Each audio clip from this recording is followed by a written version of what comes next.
Draga Kristina, in zapomni si, kako je Bog podaril preprosti ženski toliko kreposti, da je znala svetovati in voditi ne samo cesarje za življenje, temveč tako rekoč tudi vse tiste, ki so vladali Rimu do konca njegovih dni.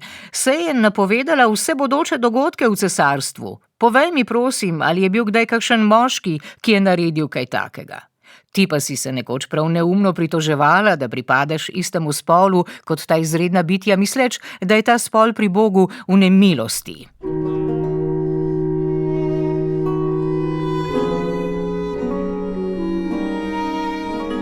Knjiga o mestu Dam izšla je leta 1405. Italijansko-francoske pisateljice in filozofinje Christine de Pizan je eno najzgodnejših del, ki v središče postavlja ženske in še danes preseneča sodobno bralko svojo zgovorno upodobitvijo in prepričljivo argumentacijo v prid ženski odličnosti. O pomoči 3 božjih alegorij, pameti, poštenosti in pravičnosti, v delu ovrača tistodobna prepričanja o manjvrednosti ženskega spola in zgradi utopično mesto s slavnimi ženskami iz zgodovine, slovečimi po svojih vrlinah in krepostih, pa tudi po intelektualnih sposobnostih, ki jih ženskam odreka tedanje splošno mnenje. O življenjski poti Christine de Pizan, njenem ustvarjanju in predvsem o njenem izjemnem delu Knjiga o mestu Dam je ob Svetovnem dnevu žensk spregovorila literarna zgodovinarka doktorica Katja Mihurko, ki že več kot 2 desetletji raziskuje žensko literarno avtorstvo, o avtoricah in reprezentacijah spolov v slovenski in svetovni književnosti pa predava tudi na Univerzi v Novi Gorici in na Univerzi v tujini. Na začetku bi morda še enkrat poudarila, da je obdobje, v katerem je Christine de Pizan živela in ustvarjala, obdobje, v katerem le redko srečamo ženska imena, še posebej na področju ženskega avtorstva. Temu bi lahko rekli, oziroma so že rekli, jesen srednjega veka, torej konec 14., začetek 15. stoletja, in tisto, kar je pri njej edinstveno, v čemer je dejansko prva, ki utira te poti, je to, da ni zgolj pesnica, kajti pred njo ta literarna tradicija že obstaja. Vendar pa, da bi v eni osebi imeli intelektualko, pisateljico, pesnico, potem tudi avtorico celo političnih in tudi edukacijskih besedil, avtorico biografije kralja, torej Karla V., izdajateljico svojih del, polemičarko in še posrednico med kulturama. Tukaj gre seveda za italijansko in francosko kulturo. Prav ona je bila namreč tista, ki je tudi seznanila francosko občinstvo z Dantejem, Petrarko in Boccacciem. To je res nekaj edinstvenega. Pomembno je nenazadnje tudi to, da je doba, v kateri je živela, izredno bogata z dogodki. Torej, to je doba nenehnih uporov, tako kmečkih kot mestnih, doba preobrata, vojn, nenazadnje kuge, upada prebivalstva. Skratka, okrog nje se je ogromno stvari dogajalo in to je nenazadnje seveda tudi potem odmevalo v njenem delu in tudi to je nekaj edinstvenega. V nasprotju z veliko večino srednjeveških dam je bila življenjska usoda Christini de Pizan precej naklonjena. Rasla je na francoskem dvoru, okolica je podpirala njeno izobraževanje in bila je izjemno nadarjena. Po sili bivanjskih razmer se je začela tudi sama preživljati s pisanjem in danes velja za prvo poklicno evropsko pisateljico. Če pa se zdaj res malce poglobimo oziroma si približamo njeno osebno življenje, moramo začeti to zgodbo v Benetkah, okoli leta 1360, v družini, ki je bila izobražena. Skratka, njen oče je bil študent in seveda potem tudi diplomant, kot bi rekli danes, univerze v Bologni, tam je študiral medicino in to okolje, v katerem je odraščala, je bilo torej intelektualno okolje, v katerem pa je tudi ona lahko participirala, kar je tudi nenavadno in morda tudi nepričakovano za tisto obdobje. In njen oče je bil tako uspešen, da ga je francoski kralj Karl V. poklical na svoj dvor in se je dotakne to živahno, zelo intelektualno življenje, kajti Karl V. je bil zelo izobražen kralj, imel je zelo, zelo bogato knjižnico in vse to se potem prepleta, se nekako odraža tudi v njenem življenju, v otroštvu. Potem se poroči, kar je v tistem času običajno s 15 leti. Običajno je tudi to, da je ta poroka dogovorjena in da običajno v teh zakonih ni ravno neke globoke ljubezni, medtem ko spet iz spisov, iz poezije Christine de Pizan razberemo, da je to bil, bi lahko temu rekli, srečen zakon, ki pa ni zelo dolgo trajal, ker je njen mož potem na nekem potovanju zbolel in po 10 letih zakona je ovdovela. No in tukaj se konča neka zgodba, ki si jo je morda delila tudi s kakšnimi svojimi sodobnicami, če tudi o tem ne vemo veliko, in se začne ta posebna zgodba prve evropske poklicne pisateljice, kajti tudi oče prav tako umre in ona ostane sama s 3 otroki in še za mamo, za katero mora poskrbeti. Christine de Pizan je v svoji 30-letni karieri ustvarila izjemen opus, kar 41 pesniških del in več proznih knjig. Že v svojih prvih besedilih se je borila proti mizoginim predsodkom, ki so se širili v nekaterih literarnih in cerkvenih krogih.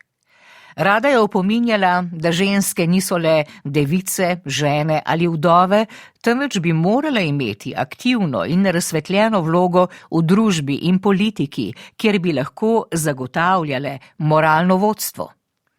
Njena dela pa niso bila osamljen pojav, temveč del širšega protigibanja, ki je izzivalo negativne podobe tradicionalno pripisane ženskam.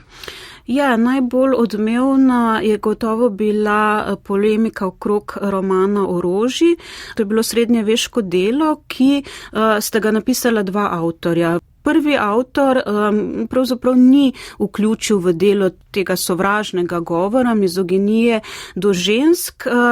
V nadaljevanju tega romana, kasneje, pa je seveda se pojavljalo veliko, lahko bi kar rekli, nekih očitkov, takih zelo negativnih podob ženskosti. Ženske so bile torej prikazane kot nezveste, kot spletkarske, lahkomiselne, pretkane, zvijačne, skratka, cel tak arzenal negativnih lastnosti jim je bil pripisan. Christine de Pizan kot razgledana, premišljujoča ženska je bila očitno, ko je to prebirala, nad tem zgrožena in je potem v svojih delih, recimo že v delu Epistole Bogu ljubezni, ki je nastalo leta 1399, se na to odzvala. Tako da v tej knjigi, roman Orožje, je videla samo vrh neke ledene gore. Ni šlo samo za eno delo, ker če bi bilo samo eno delo, ne bi bil tako velik problem kot to, da pravzaprav je bil cel duh tistega časa, dobe prežet z takšnim odnosom do žensk. In ona je potem seveda nekako pokazala, da je taka podoba resničnosti skrivenčena, neustrezna podoba resničnosti, in to je seveda briljantno storila v tej knjigi O mestu dam, kjer tudi se pojavi ona kot avtorica, to se pravi, ona izreka svoje občutja ob branju. To bi kar prebrala, ker se mi zdi, da je tako zanimivo in tako lepo v bistvu opiše te občutke, s katerimi se pa tudi nenazadnje, se mi zdi, na podoben način soočamo še danes, ko smo priča sovražnemu govoru. Lahko o ženskah, lahko lahko tudi o čem drugem, ampak ti občutki se mi zdi, da so tako podobni, da se bo marsikdo prepoznal. Naslednjega jutra, ko sem se kot ponavadi vrnila v svojo delovno sobo, nisem pozabila na svojo odločitev, da pregledam Mateolovo knjigo. Pričela sem jo brati in nekaj časa s tem nadaljevala. Toda snov se mi je zdela kaj malo zabavna za nekoga, ki ne uživa v obrekovanju in ker z ničimer ni pripomogla k duhovni rasti niti h kreposti, pa tudi zaradi nespodobnega jezika in tem sem jo samo malo prelistala in prebrala konec, nato pa sem jo pustila in se vrnila k resnejšemu in koristnejšemu učenju. Toda branje te knjige, kljub temu, da nima nobene veljave, me je potopilo v razmišljanje, ki me je pretreslo do največjih globin mojega bitja. Spraševala sem se, kateri vzroki in razlogi ženejo toliko moških učenjakov in laikov, da kritizirajo ženske in grajajo njihovo vedenje, bodi si ustno, bodi si v razpravah in drugem pisanju. Ne gre samo za enega ali dva moška, niti za tistega Mateola, ki se ne bi mogel uvrstiti med učenjake, saj je njegova knjiga smešna. Nasprotno, nobeno besedilo se temu čisto ne izogne. Filozofi, pesniki in moralisti in še dolg spisek bi lahko našteli, zdi se, kot da vsi govorijo z istim glasom in sklenejo, da je ženska v temelju slaba in nagnjena k pregrehi. Po začetnem odlomku, ki ga je iz knjige Mesto dam prebrala sogovornica, doktorica Katja Mihurko, Kristin v svoji duši občuti tesnobo, ko premišljuje o splošno razširjenem, zaničljivem pogledu na ženske in začne obžalovati, da se je rodila kot ženska. V trenutku se v sobi pojavijo trije alegorični liki: pamet, poštenost, pravičnost, ki jo spodbudijo naj zgradi mesto v pomoči žensk, ki so dokazale svoj pogum, krepostnost in splošno hvalevrednost kot ljubeče žene, rešiteljice naroda ali branilke krščanske vere. Da bi temeljito obravnavala vse predsodke, se je Christine de Pizan postavi v vlogo nevednice, ki tri dame nenehno sprašuje, ali navedene trditve morda kljub vsemu držijo.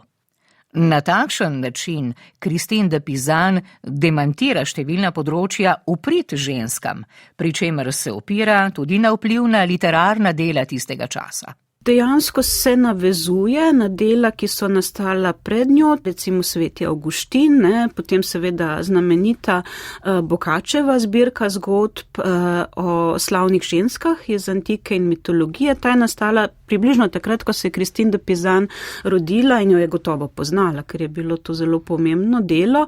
In tukaj bi opozorila na to, kar je zapisala že doktorica Eva Bahovec, ki je vsekakor zaslužna, da sploh se lahko pogovarjamo danes o Christine de Pizan, da jo beremo v slovenščini, ker je seveda inicirala ta prevod, napisala odlično spremno študijo. Ona opozarja, da primeri žensk, ki jih je izbrala, ker v Mestu dam v bistvu so zbrane zgodbe različnih znanih žensk iz antike, to so resnične osebe, to so mitološke osebe.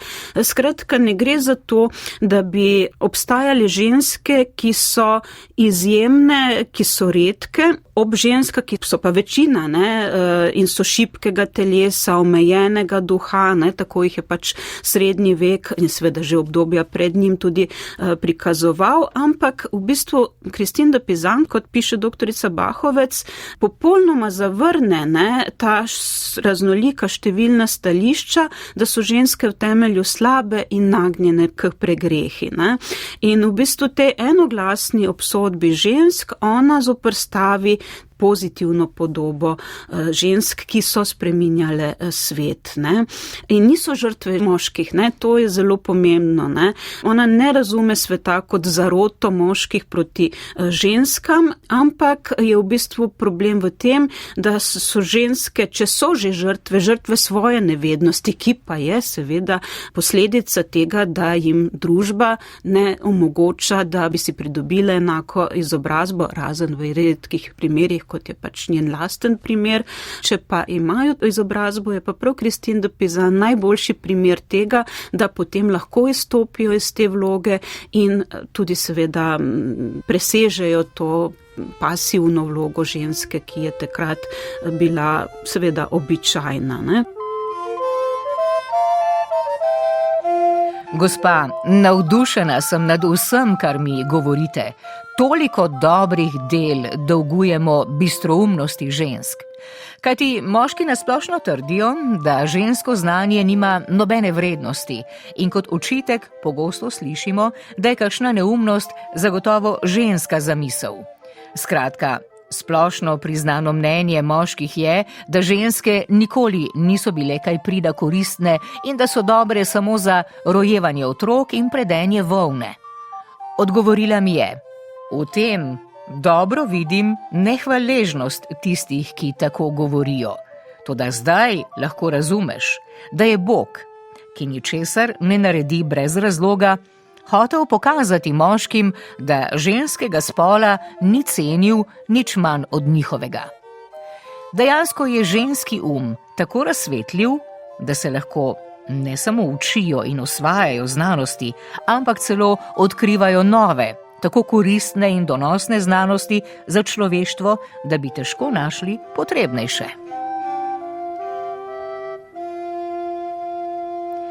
Knjiga o mestu dam predstavlja mozaik ženskih osebnosti iz zgodovine in mitologije, pa tudi nekatere njene sodobnice. Devica Marija stoji ob boku Meduzi, Semiramidi, Sapfo, Amazonkam in Margareti Burgundski. Obenem avtorica ne zavrne krščanske doktrine, temveč izhaja iz nje. Ženske in moški so ustvarjeni od Boga in po Bogu, torej so enako sposobni vrlin in krščanske prakse. Največji greh, ki bi ga Christine lahko naredila, ne izhaja iz njene ženskosti, temveč iz njenega sprijaznjenja z mnenji, zmotami in lažmi o ženskah. Kajti Bog ni ustvaril žensk zato, da bi bile podrejene moškim in da bi trpele njihovo slabo ravnanje. Ženska s tako avtoritativnim glasom v srednjem veku, ki odkrito napada mizogine trditve in pokaže, da so v svojem temelju pravzaprav protikrščanske, je resnično osupljiv pojav. S tem Christine de Pizan ni zarisala izjemno pomembne zgodovinske mejnice samo v boju za enakopravnost, individualnost in dostojanstvo žensk, marveč tudi za človeka nasploh. Mislim, da je zelo pomembno to, da je to delo bilo zelo odmevno. To ni bila knjiga, ki bi jo ona napisala v tej svoji študijski sobici, ki je omenjena na začetku, ampak je knjiga, ki je potem v številnih prepisih krožila, tako po dvorih, skratka, brali so jo in jo poznali, bila je odmevna avtorica. Hkrati pa to, kar sem tudi že omenila, je njen glas zelo samozavesten, jasen avtorski glas, torej ona sebe izpostavlja kot nekoga, ki o nečem nekaj, da ne rečem, veliko ve, ne.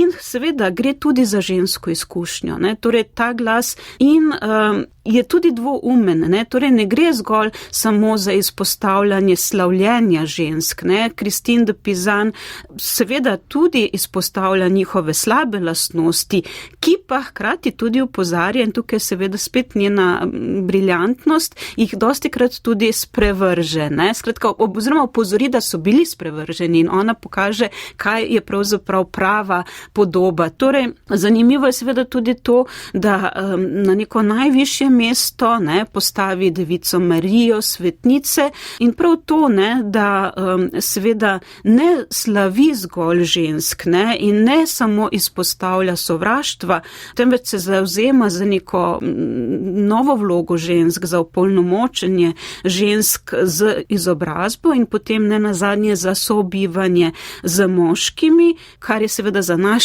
čas morda presenetljivo. Nimamo zgolj samo te podobe slavljenja popolnih žensk, ampak v bistvu neko sopostavitev z dejansko situacijo, ki je pač verjetno v vsakem obdobju zelo raznolika. Zato seveda tudi take avtorice in tukaj seveda se začenja nekako, kot opozarja seveda tudi doktorica Eva Bahovec, tradicija drugačnega pisanja o ženskah, torej nekega ambivalentnega, ki je nenazadnje potem ga srečamo tudi pri Virginiji Woolf, ki jo prav zaradi tega tudi celo same feministke nekatere zavračajo.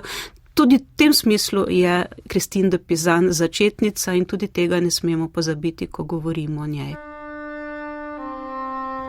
V nekem mestu v Lombardiji, ki je padlo v roke sovražniku, so plemičeve hčere, ko so od tega ubili, dobro vedele, da jih bodo skušali posiliti.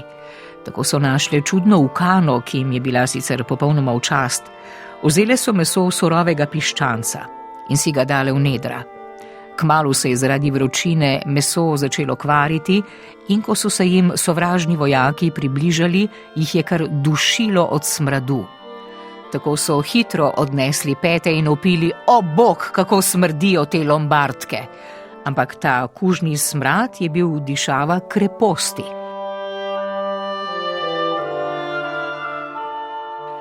Christine de Pizan bolj kakor o svoji individualnosti namenja pozornost kolektivni identiteti ženske, ženskim prostorom, samoobrambi in spominu kot ključu za ustvarjanje ženske zgodovine in prihodnosti. Zato je tudi struktura knjige zasnovana po vzoru dela svetega Avguština, kot mesto, kjer ima vsaka ženska svoj prostor, da si bodo ženske v prihodnosti lahko zapomnile moč žensk iz preteklosti in iz njih črpale moč. Ali je to utopično mesto dam tudi danes?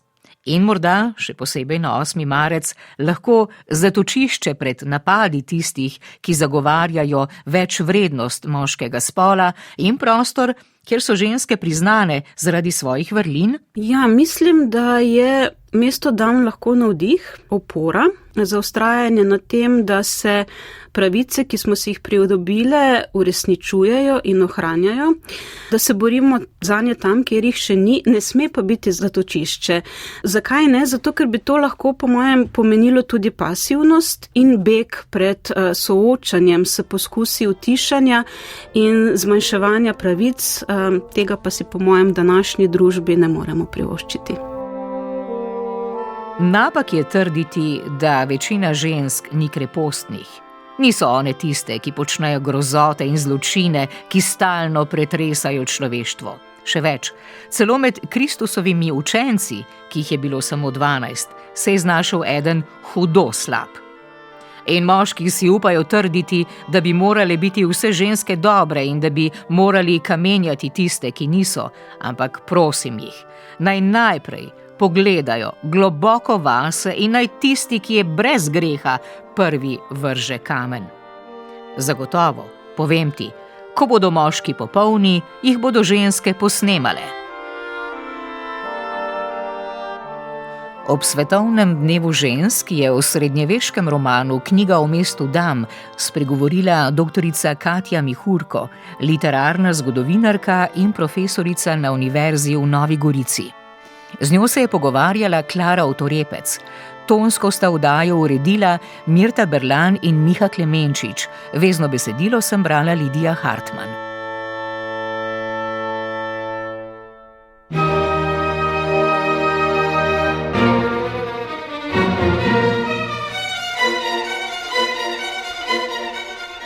Sedmi dan.